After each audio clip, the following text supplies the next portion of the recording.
कैसे हैं आप सब? आई होप सो आप सभी बढ़िया होंगे। Welcome back on my YouTube channel Biochem Eduxer. ये गाइस, आप लोगों के लिए आज के वीडियो में मैं सेकेंड चैप्टर का first part that is introduction part लेकर आया हूँ। इसमें आप लोगों को मैं बताऊँगा कि हाउ कैन वी जज about homogeneous and non homogeneous mixture. Actually guys, हम लोगों ने प्रीवियस चैप्टर में बहुत कुछ पढ़ा हुआ है। प्रीवियस चैप्टर में हम लोगों ने बहुत कुछ पढ़ा हुआ है मैटर के बारे में, ठीक है। अब हमको इस वीडियो में हमको ये देखना है कि मिक्सचर क्या होता है, ठीक है। मिक्सचर किसे बोलते हैं? हम लोगों ने प्रीवियस चैप्टर में देखा था कि मैटर किसको बोलते हैं। मैटर के बारे में आप लोगों को पहले से इन्फॉर्मेशन है कि मैटर किसको बोला जाता है। मैटर किसको बोला जाता है बताइए? मैटर का मतलब क्या हुआ? मैटर का मतलब हुआ कि anything, any matter, sorry any substance and whatever may be which have a space, which has volume, which has mass, या that is called as matter. Yes, तो आप लोग मैटर को तो इसी डेफिनेशन से डिफाइन करते हैं। ओके गाइस, तो चलिए आगे बढ़ते हैं कि अब हम मिक्सचर के बारे में पढ़ेंगे। तो मिक्सचर क्या होता है? This is the combination of two matters. दो मैटर्स का कॉम्बिनेशन ही मिक्सचर कहलाता है, ठीक है। देखिए यहाँ पे लिखा हुआ है, mixtures are constituted by more than one kind of pure form of matter known as substance. देखिए यहाँ पे क्या लिखा हुआ है कि mixture are constituted by more than one kind of या one form of pure matter, यानी कि दो प्योर मैटर को मिलाने से ही हमको एक मिक्सचर मिलता है। समझ में आया आप लोग को? देखिए यहाँ पे अलग अलग एग्जाम्पल भी दिया हुआ है। अलग अलग एग्जाम्पल कौन कौन सा दिया हुआ है ज़रा देखते हैं। ओके, नाउ गाइस देखते हैं। देखिए यहाँ पे क्या लिखा हुआ है, sodium chloride is itself a pure substance and cannot be separated by physical process into its chemical constituent. Similarly, sugar is a substance because it contains only one kind of pure matter and its composition the same kind throughout. इसमें क्या बोला गया है? देखिए कि actually अगर water में अगर हम लोगों ने NaCl को डिज़ोल्व कर दिया, वाटर प्लस अगर NaCl कर दिया तो क्या बन जाएगा? ये एक सॉल्यूशन बन जाएगा। क्या बन जाएगा? ये एक सॉल्यूशन बन जाएगा, ठीक है। अब वाटर प्लस NaCl तो एक्वस NaCl का सॉल्यूशन बन गया ना। हम लोग उसको सेपरेट कर सकते हैं। कैसे सेपरेट करेंगे? By the physical process. कैसे? अरे भाई, आप लोगों को पता ही होगा कि समुद्र से नमक कैसे बनाया जाता है। कैसे बनाया जाता है आपको पता ही होगा कि कैसे उसका इवेपोरेशन करते हैं। ये बहुत बड़ा एक प्लांट हो गया। यहाँ पे पानी भर देते हैं समुद्र का पानी भर दिया, इसमें NaCl प्रेजेंट है और फिर ड्यू टू सन हीट ये पानी जो है यहाँ से इवेपोरेट होना शुरू हो जाएगा। और पानी जब इवेपोरेट होना शुरू हो जाएगा तो लास्ट में क्या बचेगा? यहाँ पर सिर्फ सॉल्ट ही बचेगा। इस तरीके से हम लोग सॉल्ट अलग कर देते हैं पानी से, ठीक है। ओके, समझ में आया? सिमिलरली यहाँ पे लिखा है, sugar is a substance because it contains only one kind of pure matter. Sugar में भी एक ही प्रकार का मैटर है, उसमें सिर्फ शुगर ही है, इसलिए ये भी जो है एक प्योर मैटर में काउंट होगा, ठीक है। आगे क्या लिखा देखिए, soft drink and soils are not single substances. देखिए सॉफ्ट ड्रिंक जो हो गया, जैसे कि मान लीजिए कि सबसे सिंपल एग्जांपल मैं लेना चाहूँगा, जैसे मैंगो जूस आप लोग यूज़ करते हैं, नींबू पानी पीते हैं, मैंगो जूस पीते हैं, या तो फिर आप शरबत पीते हैं, तो उसमें एक ही मैटर नहीं है। अगर आप शरबत पीते हैं या फिर चाय पीते हैं, हॉट ड्रिंक हो या सॉफ्ट ड्रिंक हो, उसमें लिक्विड वाटर के साथ कुछ और भी सॉलिड रहता है, तो वो एक सिंपल सब्सटेंस नहीं होगा, वो कहलाएगा एक मिक्सचर। अब जैसे सॉइल हो गया, सॉइल में न जाने कितने सारे मिनरल्स पाए जाते हैं, सॉइल में पानी भी पाया जाता है, सॉइल में बैक्टीरिया भी पाई जाती हैं, सॉइल में बहुत सारी चीज़ें पाई जाती हैं, तो वो एक सिंगल प्योर सब्सटेंस नहीं माना जाएगा। What ever may be the source of substance may be, it will be always have the same characteristic property. देखिए मिक्सचर की एक प्रॉपर्टी होती है, मिक्सचर की प्रॉपर्टी ये होती है कि वो भले ही किसी भी चीज़ से मिल के बना हो, मगर वो अपनी प्रॉपर्टी, अपनी ओरिजिनल प्रॉपर्टी को मेनटेन करके रखता है। समझ में आया? ठीक है। जैसे कि अगर आप लोगों ने पानी में शक्कर डाला, पानी में नमक डाला, तो भाई जब हम उसको पिएंगे तो ऑब्वियसली पानी तो पानी की जैसा ही रहेगा, वो लिक्विड नेचर का ही रहेगा, और उसके अंदर जो शक्कर जो घुला हुआ है उसका टेस्ट मीठा ही रहेगा। तो शक्कर का भी अपना एक अस्तित्व है, अपना एक एग्जिस्टेंस है, नमक का भी एक अपना एग्जिस्टेंस है, और पानी का भी अपना एक एग्जिस्टेंस है। इट मीन्स किसी ने भी अपनी प्रॉपर्टी को लॉस नहीं किया है, बस डिसअपियर हो गए, दिखाई नहीं दे रहे हैं, but still they are showing their existence, ठीक है। तो इसलिए हम लोग बोलते हैं कि मिक्सचर में क्या होता है कि अपनी प्रॉपर्टी को मेंटेन करते हैं, ठीक है। आगे देखिए हमारे सामने एक एक्टिविटी दिया गया है। एक्टिविटी 2.1 में क्या बोला गया है, let us divide the class into 4 group. देखिए पहले ग्रुप में क्या बोला गया है, group A takes beaker containing 50 ml of water and 1 spatula full of copper sulphate. देखिएगा इसमें क्या बोला हुआ है कि सबसे पहले हमको क्या करना है, 4 ग्रुप बना लेना है। पहले तो मैं ए और बी के बारे में बताऊंगा, ए और बी के बारे में बता रहा हूँ। ये ए और बी हुआ, ये हुआ ए और ये हुआ बी। ए में हम लोगों ने ले लिया 50 ml वाटर, बी में भी ले लिया 50 ml वाटर। अब इन दोनों में हमको लेना है कॉपर सल्फेट। क्या लेना है हमको, कॉपर सल्फेट। तो कॉपर सल्फेट जो होता है याद रखिएगा गाइस, कॉपर सल्फेट जो होता है वो ब्लू कलर का होता है। तो ब्लू कलर का कॉपर सल्फेट 1 स्पैचुला, इसमें 1 स्पैचुला डालेंगे और वही ब्लू कलर का कॉपर सल्फेट इसमें 2 स्पैचुला डाल देंगे। समझ में आया। और याद रखिएगा कि ये पानी में कम्प्लीटली डिज़ोल्व हो जाता है, जैसे शक्कर पानी में डिज़ोल्व हो जाता है वैसे ये भी डिज़ोल्व हो जाता है। तो कम्प्लीटली हमको 2 प्रकार के 2 सॉल्यूशन मिल जाएंगे। समझ में आया। मेरा मतलब है एक अब आप एक बात बताइए, ए वाले में 1 स्पैचुला है, बी वाले में 2 स्पैचुला है, तो ऑब्वियसली इतना तो हम अंदाज़ लगा सकते हैं भाई कि जो 1 वाला है ये थोड़ा कम ब्लू होगा और जो सेकंड वाला है वो थोड़ा ज़्यादा ब्लू होगा। ओके, अब मान लीजिए अगर मैंने इन दोनों को ए और बी को किसी तीसरे में डाल दिया, किसी तीसरे कंटेनर में डाल दिया, तो अब उसमें तो टोटल 3 स्पैचुला हो जाएगा।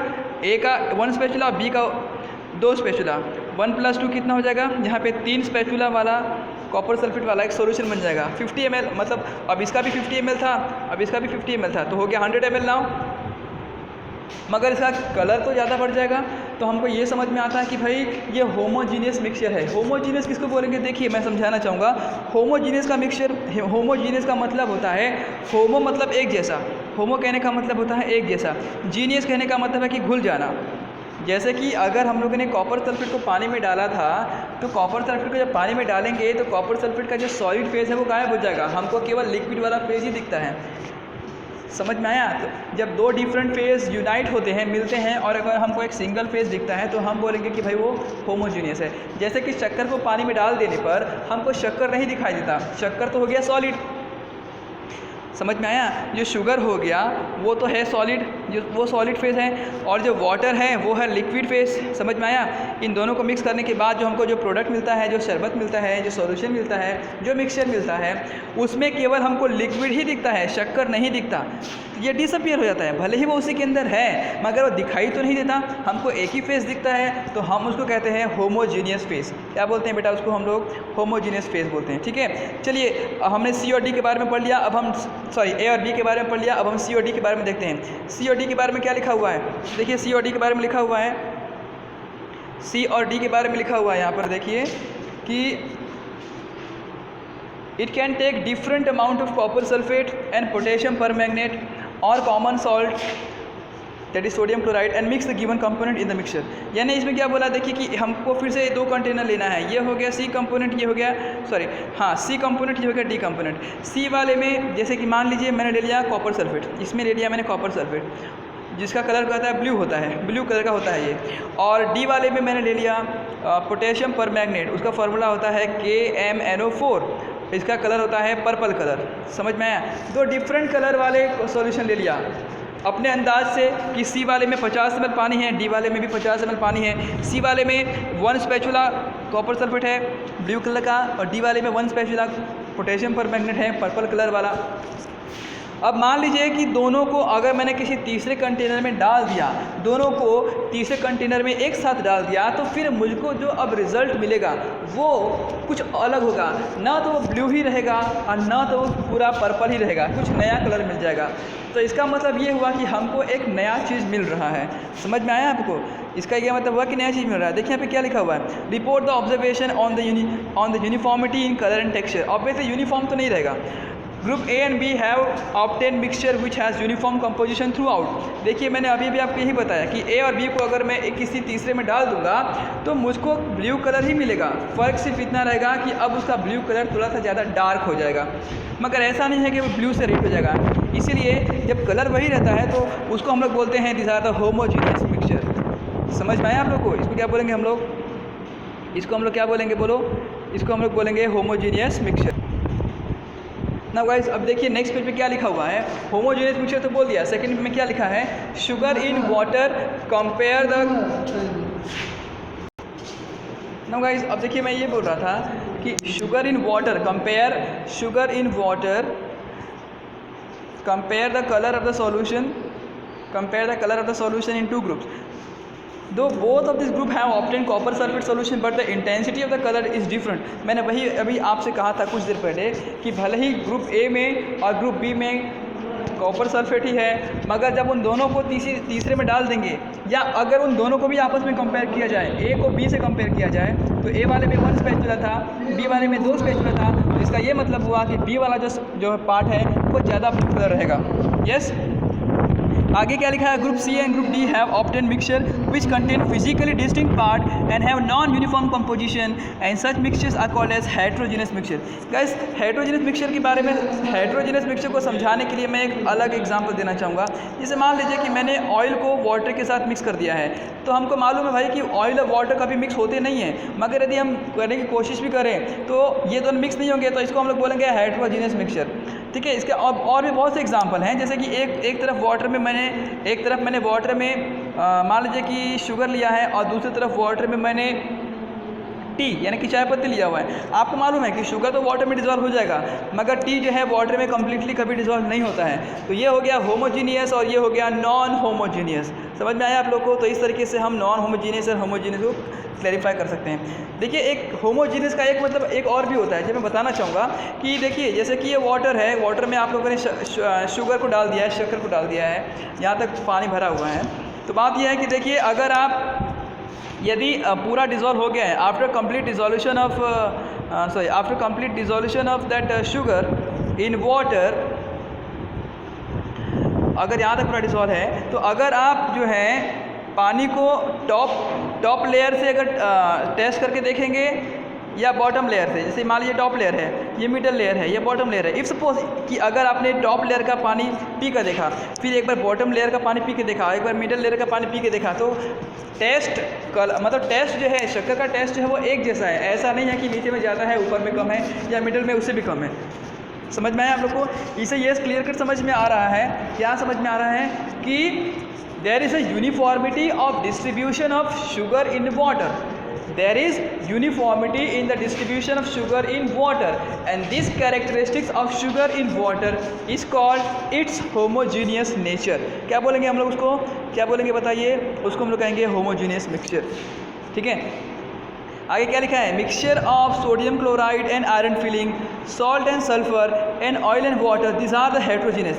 जानबूझ के वही एग्जांपल दिया हुआ है जो कभी भी एक दूसरे में मिक्स नहीं हो सकते, कभी मिक्स नहीं हो सकते हैं. भले ही एक कंटेनर में आप डाल देंगे, मगर एक कंटेनर में रहने के बाद भी ये सेपरेट ही रहते हैं. So this are called as heterogeneous mixture. Guys, समझ में आया? तो गाइस, इस वीडियो में इतना ही. हम लोगों ने ये देखा इस वीडियो में कि क्या होता है होमोजीनियस, क्या होता है हेट्रोजीनियस, कैसे डिफ्रेंशिएट करते हैं. ठीक है. ओके. तो अगर आपको ये वीडियो पसंद आया होगा तो प्लीज़ इसे सभी अदर स्टूडेंट तक, दूसरे बच्चों तक भी पहुंचाइए, इसे शेयर कीजिए, and please give me 1 like also. And अगर आपको वीडियो पसंद आया होगा तो आप इसे मेरे चैनल को सब्सक्राइब करना ना भूलें. Thank you very much for watching this.